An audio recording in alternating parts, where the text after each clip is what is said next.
Ang mura ng nakikita mo, di ba? Alam kong gusto mo din yan. Lalo na't ikaw yung hindi mahilig sa online shopping kasi ang isip mo baka hindi kasya or hindi tugma sa size mo or baka hindi bagay sa'yo. So tara at maituturo ako sa'yo kung saan tayo pwedeng magwaldas.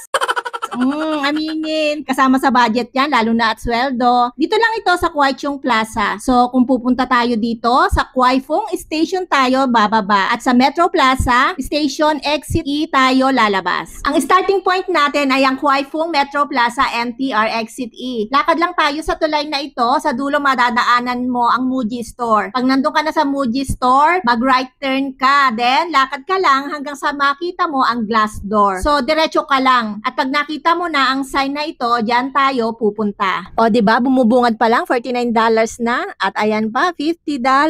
At ayan, another $50. Ito yung mga gusto nating presyuhan. Okay na tayo diyan, lalo naman at hindi ka pihikan sa damit. Oops, another